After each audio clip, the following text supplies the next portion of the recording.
Hello and welcome to this new project that me and Kubi are doing. If you're watching this video, I don't think we've decided whether or not we're going to record every single one and put it on YouTube, but regardless, this is something new that Kubi and I are going to try. So a lot of you watching this are going to recognize me, of course, as this is my channel, but some of you may recognize Kubi as well. She was in my Glastonbury episode that was very popular, actually. It's definitely because of her charming wit.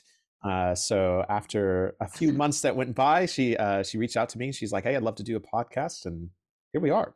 So yeah, for those of you, well, actually, no, Kubi, you talk. I don't want to keep talking. So just tell people who you are if they didn't watch that Glastonbury episode. Oh, hi everyone. Yeah, basically I have a real obsession. It is an obsession. It's how it began with the Celtic folklore, exploring the kind of ancestral work of our homeland here in England. And um, I take a great joy in creating workshops and retreats and one-to-one experiences that bring that back to life. And yeah, I guess that's where me and Jacob really connected as friends as well, is that we both have this kind of soul mission to reignite the old ways, the ancient ways. But it's fascinating because we can learn from each other because, you know, obviously you're so much more from the kind of Norse end of things, whereas I'm the Celtic end of things. And there's this beautiful crossover in the middle between the two kind of lands. Yeah, and I Yeah. think a really good way. Well, first off, for the people, or second off, for the people tuning in or who like, I don't know who either of you are. I'll also share with myself. So essentially, my side of things, obviously, being from America, is I got into spirituality, into paganism through this search for purpose. I think through this search for the Mm, roots, and so my first journey into this was the Norse. And so I did pretty heavy research and content videos and podcasts like based on that search for the Norse pagan gods and things like that. And then I started traveling a few years ago, first living in Germany. And then after that, I really got the taste and fell in love with Scotland. So I'm up here in Scotland and kind of researching this connection because Scotland is like the perfect mix of Gaelic traditions with the Picts and the Norse and the Britons and mm, the Anglo-Saxons and the Normans. Like it's such a cluster up here. Like you really, yeah. I don't think people from afar even understand how complicated the history of Scotland is. And I think that's what I fell in love with. And so definitely am an interesting mix of studying Scottish history and paganism with the Norse still as well. And Yeah. then, yeah, so I think a good thing also to say here for people tuning in for the first time is I think, again, one of the things that Kubi and I get along with is that we're not scholars, really. We've done our research, but we're just people, people that got into this and love it. Yeah. So that's what we want to share with all of you. Yeah, it's going to be more just about bringing the joy of these kind of folklore traditions and bringing that back to life. Yeah, we're not going to be kind of like dusty historians over this, are we? Yeah, I mean, look at for the people watching this, I have a cat mug. You can't take me seriously. That's so radical. Yeah, I'm a Radical crazy one. pagan with that mug. I feel, I don't know if you kind of relate with this, Jacob, but so much of what I've discovered about tapping into this ancestral work is the importance of intuition, of just going with what feels right in the body, when you're connecting to nature, when you're connecting to the lands and seeing what comes through kind of in a mystical way, rather than kind of an old textbook or an ancient historic way. And somewhere in the middle, the two kind of meet. You can kind of tie in archaeological evidence with your intuition and find a bit of a dance between the two. Yeah, no, I think that's a perfect way to put it because, I look at like the ancient sites that, I'm in love with and I know you love as well, is we can sit here and Yeah. speculate all day like, well, yeah, we think that they were here to modern, the solstice because it kind of aligns with that. But at the end of the day, we don't actually know what that means. We don't know what that ceremony looked like. We don't know what that 1,000-year tradition looked like. And I think all that's left once we study the age of the rock, the positioning of it, the taste of the soil is to actually be Mm, there and to follow your intuition and think, no, what did they do here? What would a ceremony look like here? And then all we can do is go yeah, with what we feel in that moment. absolutely. I love it. Oh, I love the taste of the soil. Yes. Oh, I make it a habit now actually to lick every ancient monument I go to. You're not the first, and you won't be the last. I wonder if I've ever licked the exact spot. Like, have I accidentally French kissed someone from a stone circle? Like, that's some Outlander stuff right there. with some ancestors thrown in on the way. Yeah. Oh no, Oh video. I gosh. disappeared. What happened? Oh, the Oh ancestors no. are already among us. They're upset with me. Okay. I think we're just gonna I was using the fancy camera, and now we're gonna do the not fancy one. You know, this oh yeah, here was my fancy camera that has let me down. Do you So think that's the ancestors' way of saying don't lick rocks? no, Stop I think looking they're at encouraging it ancient more. rocks. Yeah. Why would they be against it? Yeah, exactly. No, But actually that yeah, so oh go ahead. Go ahead. I was gonna say People are that, so yeah, excited. it's just we're just so excited. We haven't actually caught up in a long time as well, so it's No, very yeah. exciting Yeah, we having should have left everybody with more us. than 15 minutes of catch up before we hit record. Yeah, yeah. But yeah, basically we're thinking about we're just going to take each month to explore the traditions of both the kind of the Celtic and the Norse traditions, almost as a point of like fascinating discussion, of comparison, to bounce some ideas, certainly to have a good laugh, um, maybe to ruffle the feathers of Ronald Hutton, but he might even end up featuring as a guest, which she would be she has mentioned come him on, so many Ronald. times, even before we hit record. It's like there's this personal vendetta there. I don't know what's going No, on. no, no. If Ronald's listening, I am actually a big fan. But you know, it's about bringing back life to these things, isn't Mm. it? Like the joy, the life, and the humor. I'm sure our ancestors would have had a good laugh, you know. Oh So my gosh, yeah, especially the Scots. Oh my gosh, like they were twisted in their humor, I think. yeah, yeah, yeah. Especially when you read these sort of the stories. You know, a lot of the stories of like the Tuatha Dé Danann and the Irish gods, you know, they're kind of twisted folk, really. They really had like a dark sense of humor. And I love that about them, that they had these gnarly aspects to their personalities, which, you know, you can resonate with that. It's real. It's not just love and light. They're like gnarly. Well, I think, Yeah. well, you know, it's interesting. So I don't know, and again, since we haven't talked so long, I don't know what's going to ruffle your feathers as well. So, one of the things I've Ooh. become really akin to in traveling with these different like shamanic groups of going to meet different shamans is this really big thing that they're mentioning is that like healing is often not love and light. Like a lot of the times, what happens with healing is Yeah. a lot of darkness, there's a lot of traumas coming up to the surface to be dealt with, and so Yeah. you can sit here and talk about positivity all day, but a lot of the real work when it comes to spirituality and healing is very hard and very Yeah. heavy. And these modern movements of pretending like it's like, oh, we just love each other so much, the sunshine coming out of my butthole, you know, like it's so fake and it's not real. Yeah. Yeah, exactly. Exactly. The real kind of roots of healing are when you're able to descend into the kind of, like you said, the soil of the soul. That's where the treasure is. You really have to, you know, lick the rocks and, you Oh, know. I don't have a rock here to lick. No, no, How just do you not have a rock nearby to you? I know. I'm in between moves. I don't have my altar or anything. Oh, I have a dog, but I better not lick him. So without further ado, shall we launch into the themes of March? We should. We should also mention real quick for my followers that are wondering because we've been talking so long, and they're like, "Well, Jacob, where the hell is the folk podcast or the Northern Oh, Traditions yes. podcast?" So sadly, for my viewers who have been asking for a very long time of what happened to the podcast I had previously with Ian and Caleb, sadly, I Mm, have to admit that it is pretty much done. And it's not really for anything negative. I think it's what happens to a lot of podcasts is, mm, you know, we just got busy. You know, at three co-hosts, life got in the way, and then it kept getting in the way, getting in the way, getting in the way, and before you know it, we just lost it. You know, we lost the rhythm, we lost the love for it. And it's not like we lost the love mm, for each other. I just saw Ian a couple of weeks ago, saw Caleb at the beginning of January. And so it's like we're still friends. Everything's still great with us. It's just the podcast just kind of fizzled out. But after 103 episodes, come on, there's 103 episodes out there. But my love for podcasting is still here, which is why I was very excited when Kubi reached out to me. So hopefully we can keep this going. But our ultimate goal here is to have fun and have fun with all of you, the viewers as well, so and listeners. yeah. All right, now Yeah. you can talk about the subject of today. Okay, go for it. Here we go.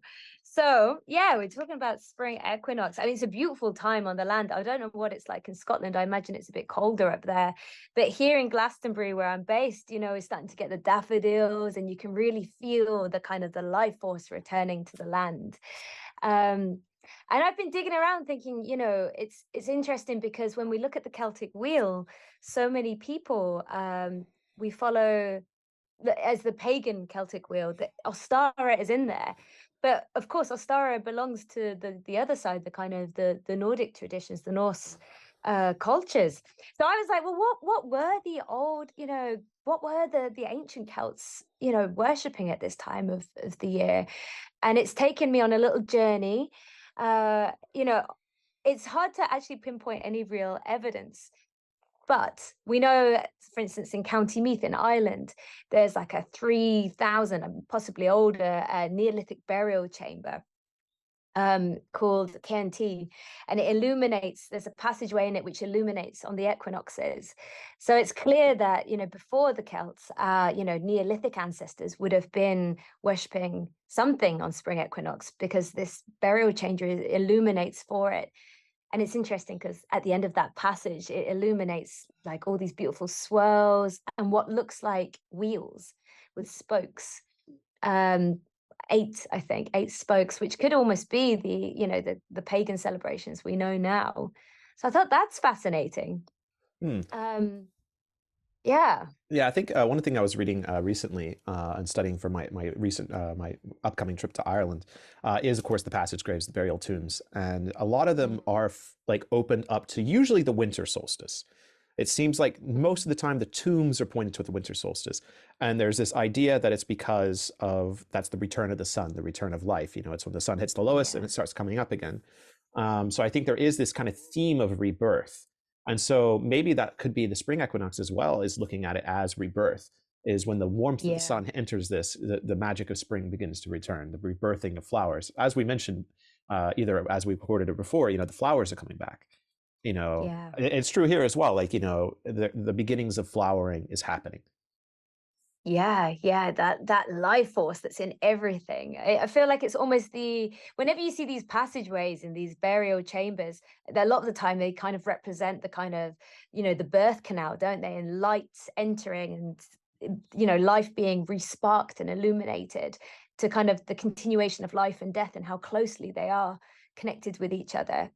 But I love the idea of these kind of wheels in there. And it got me thinking about, the sun cross, which is on hot cross buns that, we use, which is now a massive part of Easter and the Christianized version of Easter, but of which the origins are of Anglo-Saxon, which they brought over to England. And originally that cross on the hot cross bun, I mean, it's not the Christian cross, it's a sun cross. Which marks the cross quarter of the equinoxes. It's So interesting. I My love American that. viewers have no idea what you're talking about. I don't think that's a thing for us. Oh, you don't Uh, have hot cross I buns? don't think so. I have no idea. Hot cross buns is like a song, I think. Oh my God. Literally, I live for cake. So hot cross buns are just these kind of little wheaty, bready, round cakes with a cross on it. But it's the sun cross, the pagan sun cross that we all know. And they would always be eaten to celebrate Christ. But it's one of those, oh, What in the world? some Is it because you said bubbles going Christ? happening. Like, what happened there? Christ! Well, I noticed The earlier, good like, Lord has visited did we me. say thank you? And then, like, something popped out. It was like a thumb or something like that. Like, is it like reacting to us?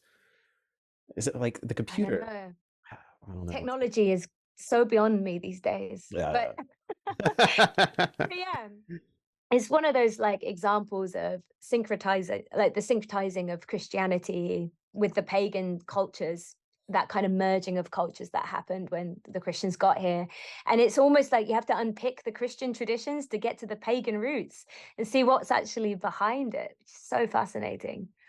Yeah, well, I mean, kind of sliding into the Norse and Germanic, the main two holidays we Mm, know about are Yule and Midsummer, and that's because they're the most yeah. popular still today.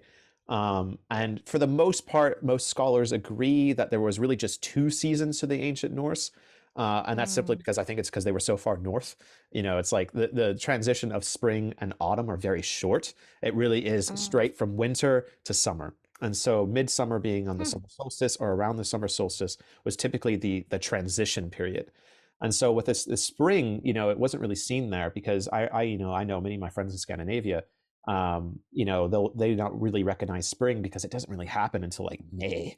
And so by the time you get to May, and then it's already almost June. And I was in Sweden basically on the summer solstice. And it was just absolutely incredible. Like the difference between winter in Sweden versus summer in Sweden is so drastic. It's like, Yeah. I mean, you're literally going from eternal darkness and cold to the longest, warmest, beautiful days you've ever seen. It's crazy. Wow.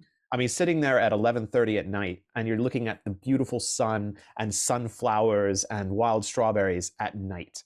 Like Oh. what it does to the mind, and you have to recognize that the people in the ancient past, like what that would have done to their spiritual beliefs to go from eternal darkness Mm. to eternal sun every single year. It's crazy, and I think that's where we see the true magic of the understanding of the transition of the seasons when it comes to the Norse. But yeah, Yeah.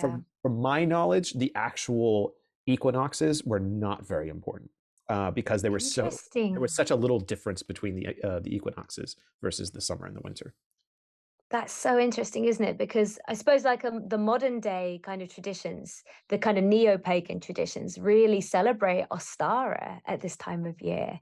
Um, I think did you mention that it's got some of its roots in Jacob Grimm? Yeah, so as far as I know, the only reference to Ostara comes from Jacob Grimm in Germany, which would make more sense. Like, I think Mm. Ostara is more of a Germanic pagan tradition, and even then, like, it was all from linguistics. Like Jacob Grimm is really big into Mm. linguistics, obviously from Grimm's fairy tales.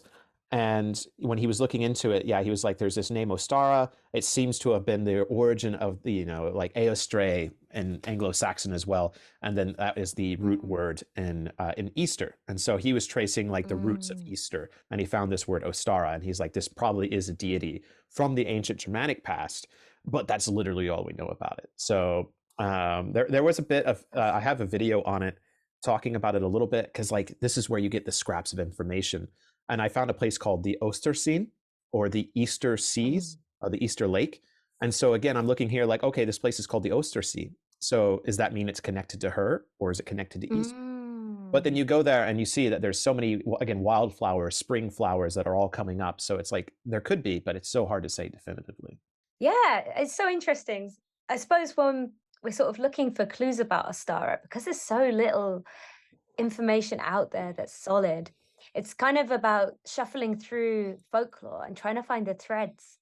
Like, I know there's a folklore document from the 1800s that I found, actually. I'll just read it out. It said, Ostara was said to have found a poor songbird frozen solid while she was out for a walk one day in mid-spring around the equinox. Being skilled in the art of transfiguration and feeling sympathy for the little creature, she was able to revive the songbird by turning it into a hare. But it became a unique half breed of sorts, and this hare could continue to lay colourful eggs like the bird it once was. So I guess that explains the origins of the Easter eggs and the Easter bunny, I mean, you know? what we've ended into is, a classic chicken or the egg debate. Now it's just like the bunny or the egg debate. So are they saying that because the Easter traditions already existed and they were combining it with what they knew about Ostara? Or was this Yeah, actually something that happened? Like Ostara was a thing that had the story to it and they started doing that for Easter. I'd be curious if exactly. I don't think we probably know that or can answer that question, but that's often the debate we end up when it comes to pagan subjects. Yeah, yeah, it's such a chicken and egg thing. And when you think about the symbolism behind the egg as a metaphor for fertility, that's as old as time itself, isn't it? It's ancient kind of it's built into our ancestral DNA. It's in the memory of our bones, this idea of that symbology. But it's so interesting that because I mean, I remember being a kid and going to like Sunday school and being told like all about Jesus and then all of these chocolate eggs and rabbits, and me being like, wait a minute, can I ask a question? What's that got to do with Jesus? But I guess that's it. It's So the I'll never forget. Actually, it's funny you mentioned that because when I was a kid and we had just left like Easter service or whatever at the church, my mom stopped me and I was like, "Yeah, I want to get this like I don't probably a video game or something." She's like, "You can get this video game if you can tell me the real reason for Easter." And I was sitting there like, the Easter Bunny, and she's like, "No." But It it's turns true. out. You're right. Yeah. Well, that's the thing. Like, definitely what came first, Easter traditions with the Easter Bunny and all these things, or Mm-mm. Jesus Christ coming back. We all know what that answer is. It's Yeah. clearly, once you remove the Christian elements of Jesus and everything from this, which is really just, he rose from the dead on this Mm. day, Mm. which with everything when it comes to the days of Jesus Christ, like it's all made up. Christmas being one of them. Obviously, this isn't the Christmas episode, but I was just doing that Oh. research a couple months ago, and it's just like, yeah, no, it's like that was like the birthday of like Sol Invictus or Mithras. I can't remember, but it was one of the other deities, and it's just like, well, they were already doing something on that day, so they were like, just make it Jesus's birthday. Yeah. You guys, you don't mind sharing this day, right? Yeah. It's so I guess that is the connection with the root of that. Actually, interestingly, different pantheon altogether. But when I was doing a little bit of research about this, the sun symbol, the sun cross that is on the hot cross buns, which we eat at Easter time, which is meant to be about Jesus, is also the same symbol for Venus, which is connected with Ishtar and Inanna, the Babylonian fertility goddess, right? Hmm. She was resurrected 3 days after her descent into the underworld. Coincidental? Yeah, I They're mean, all connected. All these pantheons.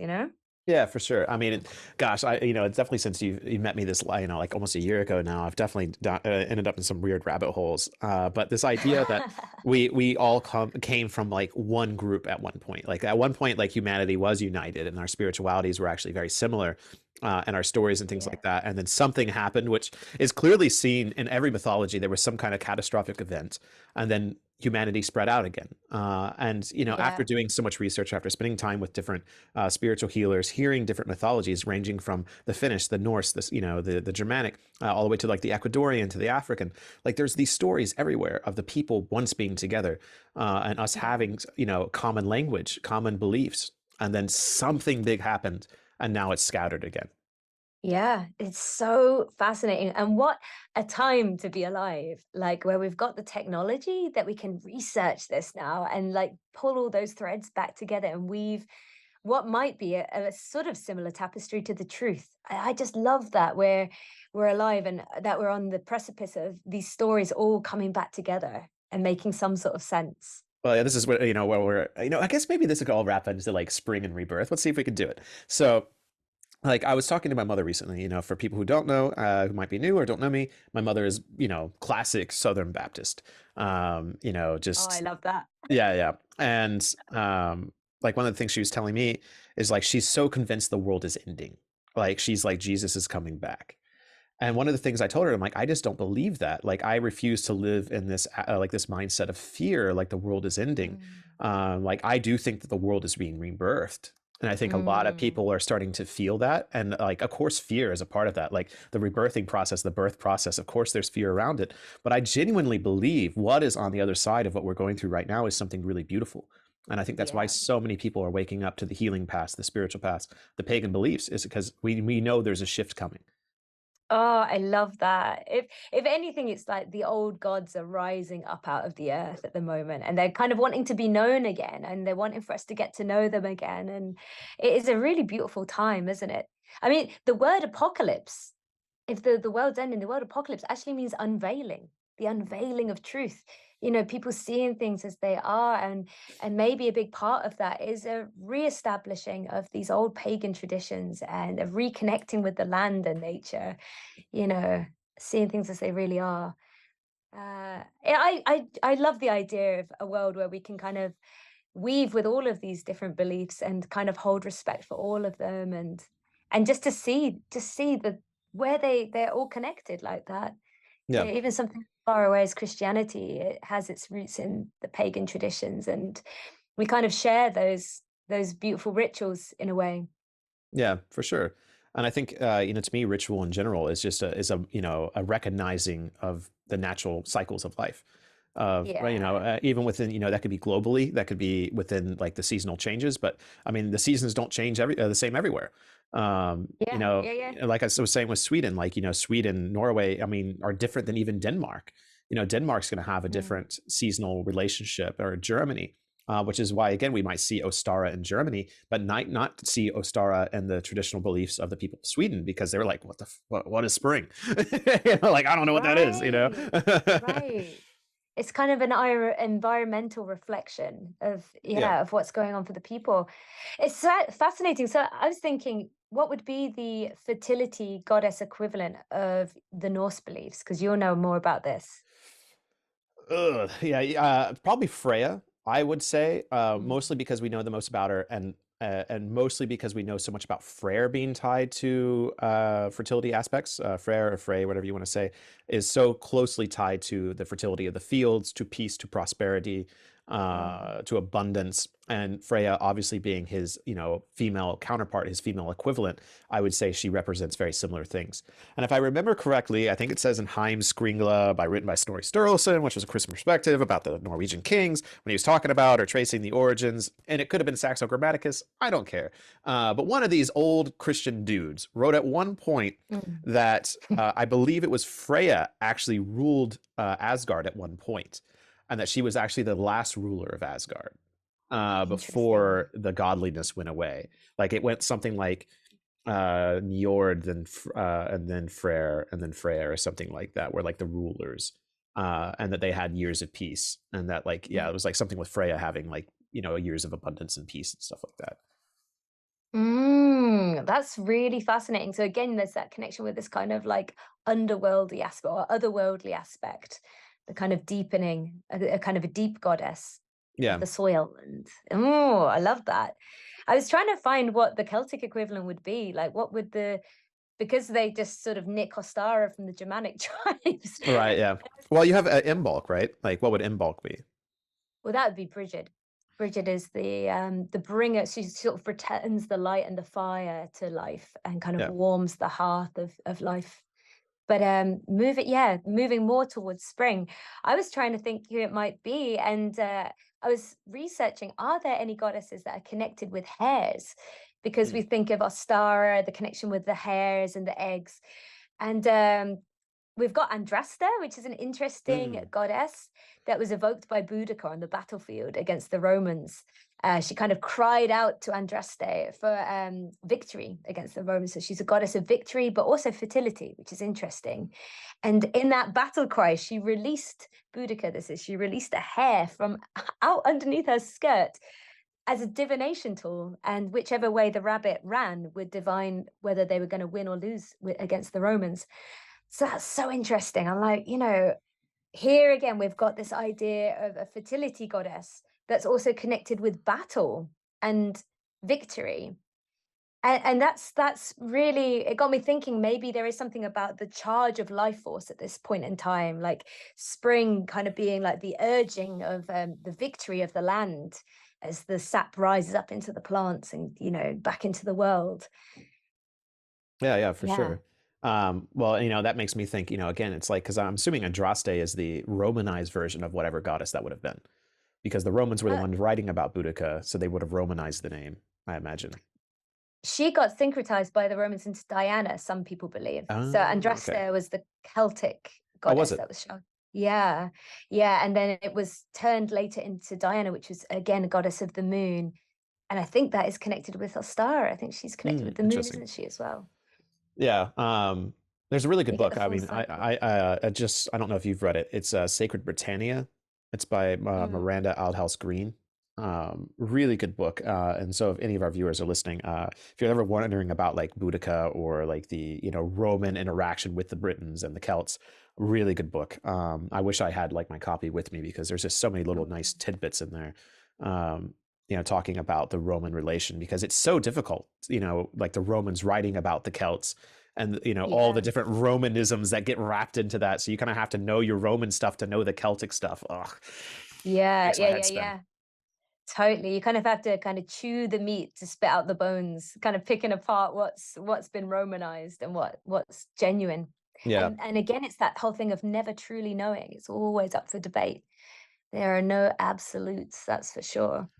Yeah, because I'm also trying to think of like other goddesses that might be associated with spring. Now, I do think there is like something to be said about chasing away winter, because I've heard this in several Mm, cultures, is like you know, a lot of times there's this aspect of old man winter, of, you know, children taking sticks and literally beating an old man to like chase him away.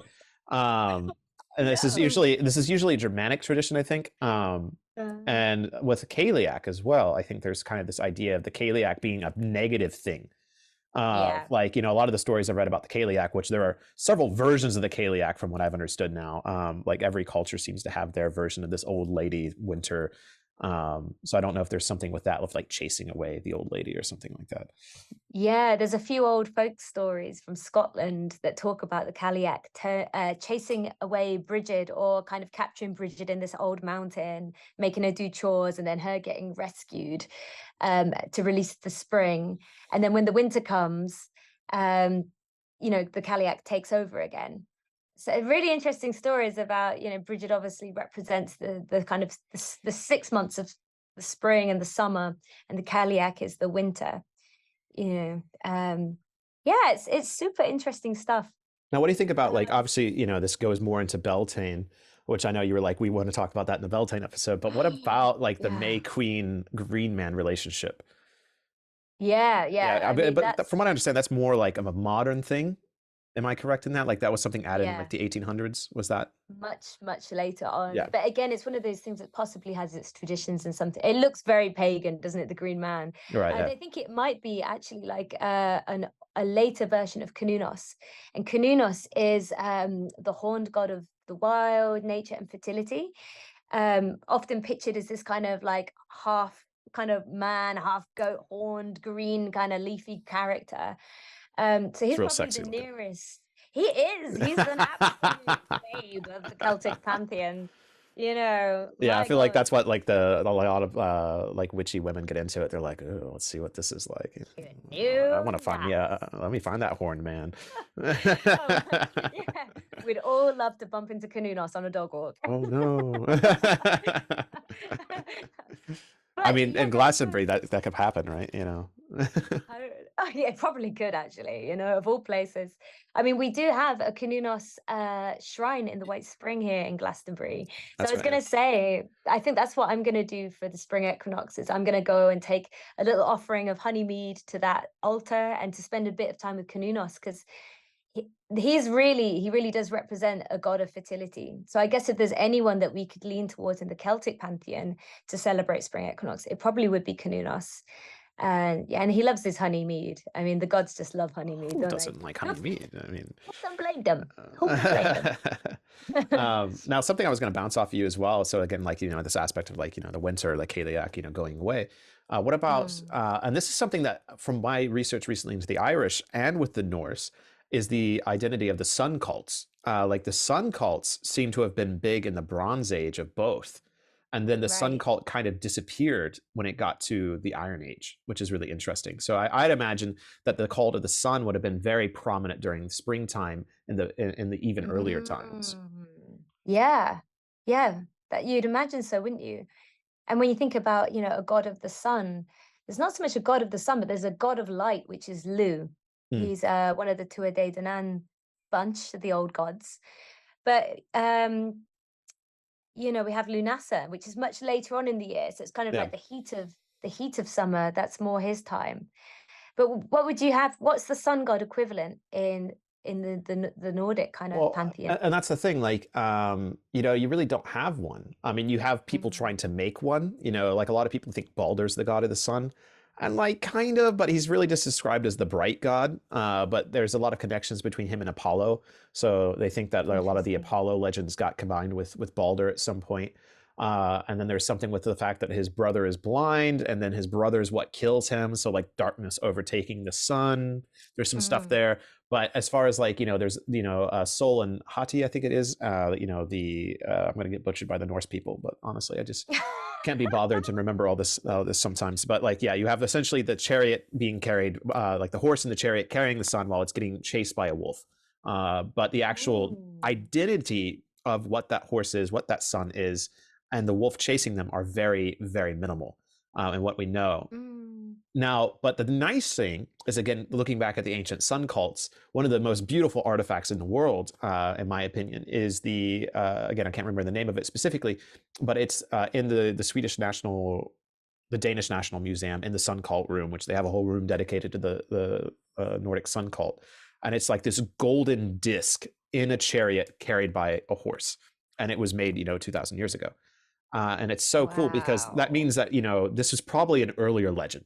Like what we have surviving in the written Mm. source material is like 3 lines, like it's nothing, and you can't build much off of that. But the fact that you have these 3 lines that were written in 1300s or whatever, or the 1200s, and then you have this artifact from nearly 1,000 years before or later, and it almost represents the exact same thing, shows again that like the sun cult of this identity of the sun was just more prominent before written source material became popular. Wow, isn't that fascinating? And so cool that there's something like tangible that you can kind of point Oh, it it's beautiful towards. too. Ah, I'd love to see that. Sounds Oh, it's amazing. no, it's crazy. And then like yeah, the Sun Cult room, and this is also the time they were doing the rock carvings in Sweden, like the ones in Tanum, and a lot of the imagery on the rock carvings in Sweden are of erect penises, of women who are fertile, and sun symbols. Like like Right. those are the main elements. I Uh, love and s- that. Just keeping yeah, yeah. life straightforward, you know? I mean, literally, it's just like every figure has just like this raging erection. They're like, you know what we like, okay? We Oh just yeah, need to especially be uh, famous uh, things. yeah, yeah. Well, I mean, it's just like what we were earlier talking about, like tombs representing the womb. I was Yeah. reading recently. There's people who think that the standing stones represent the penis, the phallus, and that's why you often see them Right. outside of tombs. It's because that represents. Yeah. Of course, of course. That does make a lot of sense. I mean, again, it's like it takes us right back to the thing of the egg, right? It's these are the symbols that are as old as time. They're ingrained into us in an like a real archaic way. I love that. It's so cool. But in terms of like, I suppose in terms of like what would the traditions, what might the traditions, because we can only really imagine of our ancestors have been at this time. How might our pagan ancestors have, for instance, decorated an altar at this time for the Hmm. spring equinox? Well, for the spring equinox in general, I think you just look to your natural elements, and Yeah. and I think this is where my practice has changed again, coming from America. Is I looked at it from that Norse perspective, but I don't. At that time when I was getting into it, like I don't live in Norway, I don't live in Sweden, and so the altar I should Mhm. make should represent the environment I'm in. And so I should collect the Mm. local flowers. I should collect, local honey. I should or purchase local honey and bring these natural elements into an altar space rather than trying to fixate on building a Norse altar space. Like, oh, I need to get all these specific Norse things. Like, no. Uh, and I Mm. think this is true for anyone into paganism. You should build a Yeah. seasonal altar based on the environment that you're in. I love that idea because it's really respecting the deities of that land, that space that you're in, the land that's holding you at that time in your life. Ah, that's great. That's a Well, very open perspective. something that I've also started doing as well, and I picked this up on my recent trip to Ecuador, is whenever Mm. you're doing a ceremony to invoke the spirits of the land you're in, you should learn the bird calls of the land you're in. Yes. Yeah, so like, because I noticed like during ceremonies in Ecuador, like they would just be whistling patterns, and I started listening to it. It says the patterns of the birds we were already with. Uh, Oh, and then wow. if you want to invoke the spirits, like let's say I'm here in Scotland and I want to do a ritual calling the spirits of Kentucky or something like that, I would do bird calls from back home rather than bird Yeah. calls here. That's incredible. I love that. Yeah, that is so cool. It wouldn't be so charismatic where I'm at because there's a lot of wood pigeons here. So you kind of get that, ooh, ooh, ooh. But you should do it. Do it anyways. Calling Or in you the look up, sacred pigeons. what birds existed. Like if they know what birds existed in Somerset in England, Mm. 2,000 years ago, what birds would have been here? Because obviously a lot of the natural wildlife has been chased out of the UK, Right. and that's true here as well. Like most of the animals in Scotland don't exist here anymore. Sadness. Yeah. But if you want to invoke their Mm. spirits, look up what their sounds are, and call to them. That's such an inspiring idea. I love that. So that could all be part of like a ritual, decorating the local flowers, learning the animal calls of the land at this time as it sort of becomes back away, as it's sort of brought back to life and the land is stirred and awakened, to match it with the sounds of the nature around. Um, there's also the tradition of seining. I don't know if you have this up north, but the idea of carrying bundles of burning herbs around the Mm. home, lit from a central fire Yeah. to kind of clear the energies. I guess the equivalent of a spring clean, and where the tradition Yeah. of spring cleaning has come from. So I think that's something I'm going to do. And I love the idea of, we talk so much about saging, but really that doesn't belong so much to our culture. That the word is seining, sort of an old Scottish word for gathering the herbs and burning them. So yeah, that's something I think I'm going to do as well, is to pick some local flowers and to burn them as an offering into the fire, to seine the home. I'm Yeah. about to move house, so I'm quite excited to do like it's the ultimate spring clean of life as well, of my Right. whole life. Yeah, and I And think you've just arrived. and a big thing for me is I was just watching like a video earlier and it was talking about like peasant life and the medieval ages and Mm, prior and folk life, so to speak. And it was just talking about how like, yeah, you would have worked really hard in the summer, but when it came to the yeah, winter, you would have really slowed down. Like, you would have been focusing yeah. on your crafts, on making clothing, and stuff like that, and living off of your work from the summer. Whereas the Mm, springtime, you would start preparing that work for the summer, start preparing yeah. for that harder work. And so I think you can kind of take that into your personal lifestyle. Like obviously most of us work 9 to 5 jobs. And so it's harder to do that. You can't take all of winter off, but you can start doing those preparations. Hey, if you sat in the house and watched Netflix all winter, that's great. I'm glad you did that. That's what you should do during winter. But now is the time to start getting active. When you see that sun come out, go outside. Especially, I mean, shoot, Exactly. both of us being in the UK now, me being in Scotland, like cherish the sunny days. You don't know when you're going to see it again. And so I really encourage Yeah. people, it doesn't have to be a pagan thing. It doesn't have to be building an altar. It can just be enjoying a sunny day, and Just being going for a active. walk. Yeah. Go for Yeah, be a child again. You're being rebirthed. absolutely. Yeah. I love that. The kind of joy of aliveness again. And it's interesting because the Celtic Ogham, which is the kind of, it's like a tree system that's used to explore. It's like a life path that you can follow in Celtic paganism, and all the trees are connected with a certain kind of some sort of lessons that you adopt as you work with each tree. And for some people, they think that this time of year it represents the ash tree. Hmm. The ash tree was used for spears in Celtic culture, and it's very much the ash energy is very much about aiming at your target and going Hmm. for it. Revamping that life force and running back out onto the field. And I just think that's such a beautiful metaphor for this time of year when the sap is rising in the plants and we're feeling our life force return as we come out of the Netflix cave and into life. And how will that look as you create those goals for yourself for the rest of the year, I guess. And this is like definitely diving into like the modern technology and stuff like that. But something I notice is I've been a Mhm. content creator now for nearly 5 years, and every time that winter comes, like you have this big burst of interest. Like December is always my busiest month. Like every year, like I had the best month of viewership ever in December. Like hundreds of thousands of people tuning in because like they want to know about winter, they want to know about Yule. Like it's just a big Yeah, yeah, excitement yeah. time. But then without fail, January to March, dead. Like hardly Yeah, anyone watches videos on spirituality, which is really interesting. And then sure yeah, enough, as soon as spring starts, like almost on the dot, March 21st, the interest grows again. It's like people are yeah. being reborn and they're feeling it. And so I do think that even though, yeah, we've moved to our 9 to 5 lives, we as a species still are so connected to the seasonal cycles, even if we're not awake, Yeah. so to speak. Yeah, gosh, it really does speak to the importance of slowing down in the winter and to kind of gradually come back to life in the spring, to not sort of feel like we need to go straight into the midsummer energies, but actually just to, like you said, to prepare and to put goals in place and to start dreaming about the next part of the year.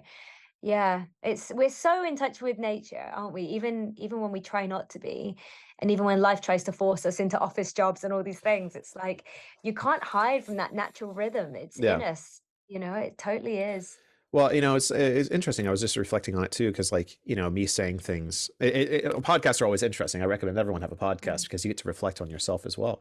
And Yeah. with my relationship with everything, like I used to be able to sit here and tell you the names of the horses that carry the sun and chariot and whatever. Now I just couldn't be bothered with it because to me that stuff just isn't important. What is important Yeah. is living the everyday, is realizing that the reason that we Mm. had these symbols of spring is because of these aspects that are still here. Like I don't need to Yeah, know what to call the sun as it goes across the sky. I experience the sun, and that is the most exactly. natural thing you can do. You don't need a written source material to tell you to do that. Oh, exactly. And it's the same equivalent of, just going into the woods, having a walk, smelling the flowers that are around you, smelling the smells of the earth coming back to life. Lick You're some more likely to stones. lick some stones, Eat damn some dirt. it. Put it on your face. Yeah. Yeah, it's like, that is the real way to experience probably the closest thing your ancestors would have experienced as a pagan, to the gods that are in and all around us in this other world. It's all through nature. It's the experience of being alive right now. And what is that? What does that mean? Yeah, I hope people are pumped to listen to this. I'm pumped to just like listen to us I talk about it. am. Yeah, I'm ready to like. Well, it's cloudy as shit outside, but like, like today is definitely not like the warm spring day, but like just literally yesterday, like oh my gosh, it was so beautiful. And I just Yeah, like just going with those rhythms, like when days are like this, it's cloudy, it's moody, it's okay. Like go yeah, inside, take care of yourself, watch some Netflix. But if you yeah, see that exactly. sun, celebrate it, enjoy it. Yeah. Oh, I love that so much. What a great place to talk about it as well. This is exciting. I'm excited to be here doing Yeah. this. It's a good time of the year to start because I guess, with the earth waking up, it is a good time to kind of launch a podcast exploring these things as we go along each month. Yeah, there's a really good another really good book I've been listening to for people who love Scotland as well. It's called the Clanlands Almanac. It's made by the main two Mm. guys in Outlander, or two of the main guys, Sam Hewen and Graham McTavish, and they did an audiobook for it too, which is just incredible. So I've been doing that, and it's just going through. Literally it starts in January all the way to through to December, and it just does bits of Scottish history throughout each month. It has a moment for the pagan celebrations where they talk about the Oh, different things that would have been done, different plants in bloom, different historical oh, moments, different famous people born, and it's been so good to like go through that yeah, because it does show that even throughout history, every month has been very similar. Like it's the way everything kind of interacts. Like the darker months are yeah, just it's undeniable. You can't escape the darker months. yeah, yeah, yeah. Gotta descend when the earth descends. It's all part of it. Yeah, which is again Yeah. the 9 to 5. Boo. We should only Meh. work like 2 hours in the winter. That's how we're designed. Totally. We should be asleep in a cave with just lots of nice blankets and furs and things, you know? Would it be weird if we hibernated? What if that's something we did? Like we legitimately hibernated. We could do that. We could do Oh a fuck yeah, 3-month retreat I'd be in a down. cave. All right, so guys, this is a good segue. This year, we're gonna do a 3 month hibernation retreat. Me and Kubi, we're just gonna build a huge blanket for it, and we're gonna just like fatten ourselves up and put on Lord of the Rings Oh my extended cut. God. Okay. Love it. I'm in. This is going to be loads of food, please. Food and fire. And Only yes, pajamas. yes. I want to see no suits. I want to see only slippers. Throw your laptops out the window. Oh my gosh. Yeah, that'd be the thing. You have to have like a big bin in the front. You just shove the laptop in when you walk in. Oh gosh. Oh, we're going to do a little bit at the end, weren't we? As well about we're going to call it the shameless plug. I don't Um, know if it's shameless. It's not shameless. it is a shameless plug, but Yeah. we can roll I with think I think we're at that point. I mean, it. I think we've been talking for an hour-ish. I mean, is there more you wanted to bring up? Or I mean, we could just move to the shameless plug bit, I think. I think so. I haven't got anything else on I, my f- little I notes feel like we here. I feel like we're leaving people pumped. Like I feel I pumped. hope Like yeah, so. yeah. I hope you feel full of the sap of the earth. Ah, Yeah. but Well, if we ever sell merch, we can put like feel like the sap of the earth or something like that, or put the sap of the yes. earth in you. Yeah. May that be your little phrase for the month. Phrase of the month. There we Yeah. go. Yeah. Now, one But thing yeah, so oh, no, I was oh, just going to go say, ahead. like, well, when we were talking about this originally for our dear listeners out there, is Kubi was mentioning, like, wanting to do like a meditation at the end. And my reaction to it was, like, how do we want people to feel when they listen to this podcast? Mm, And one of my big critiques, obviously with her as well, like talking about it, is like the stuffiness, the dustiness that gets kind of into the pagan mindset these days. And so, how we want to leave you guys is just feeling excited about life. That's what paganism ultimately about. No matter what label you put yeah. in front of it, Celtic, Norse, whatever, it's about celebrating life for what it really is. And so, I Yeah. think we want you to feel happy, pumped up. You know, like that's how we want to leave you guys. So, I really hope that's how we leave you in these episodes. Yeah, absolutely. It's such a joy to be able to talk about it. I often find I have to rein all this stuff in on a normal day-to-day basis. So it's really nice being able to talk about it so passionately with my good friend Jacob here. And Yeah. also everybody that's listening, it's a good feeling to know that, we can get excited together about these traditions. Yeah, well, and I think we're planning on having some guests on along the way as well. So we're going to find some other excited people to bring on Yeah. we can all just be excited together. And again, then Yeah. in a world, it's undeniable we live in a world full of really dark things, really heavy things these days. But just as we're talking about with spring, that darkness will go away, and what's going to make it go away is the light of the sun. And so, Mm, what's going to make the darker world better? Not more darkness, more positivity, more love. And I think that's how I feel right now. Is I want to bring more yeah. light to the world, not more darkness. Hell yeah. Whoop whoop. Here's Cat to mode. that. So mote it be. All right, shameless plug section. Let's go. Do it. What you got Okay. going on, Kubi? So at the moment, I have got a monthly online OM group that I've launched. You can join this anytime because it's cyclical. You can kind of begin at any time. And this is exploring the spiritual wisdom of the trees through the Celtic folklore. So if anyone fancies that, we'll put some links, I guess, underneath the video. Please join us. I do my next one on Sunday. It's the first Sunday of every month. So yeah, feel free to join.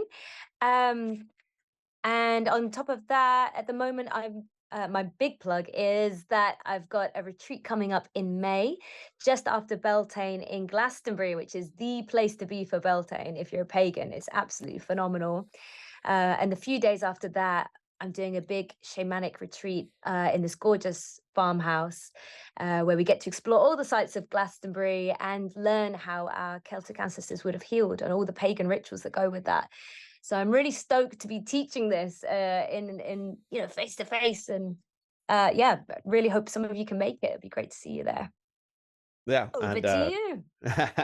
yeah, so I have something kind of a bit similar. I mean, she's over here like really trying to sell you on Glastonbury. I'm gonna really try to sell you on Scotland. So Scotland is the pretty. I think it actually was recently voted the prettiest country in the world.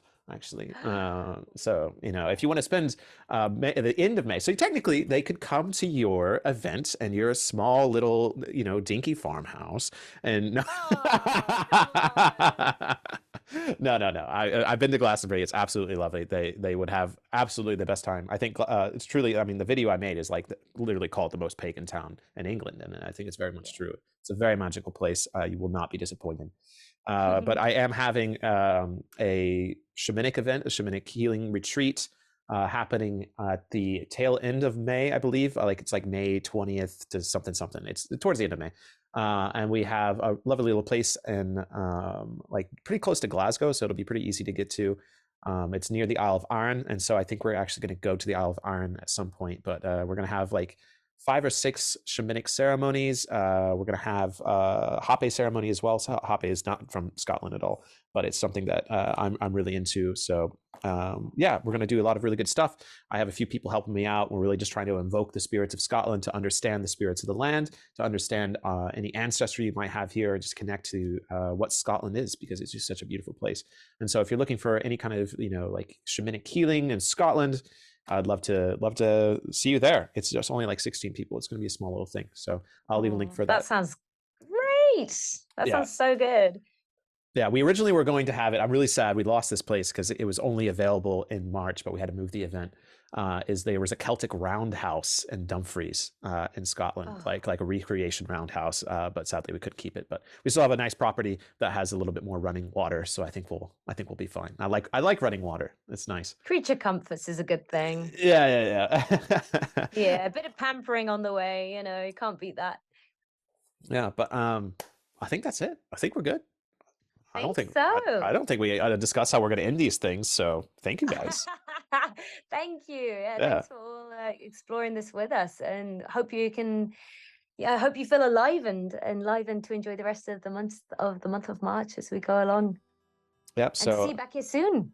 yeah, we're doing once a month ish. Is what we're aiming for ish. If we're feeling fired up, Yeah, I'm sure we could do more than that. So yeah. all right. Well, thank you all very much, and we'll see you next time here at the Tree of Life podcast. Bye bye.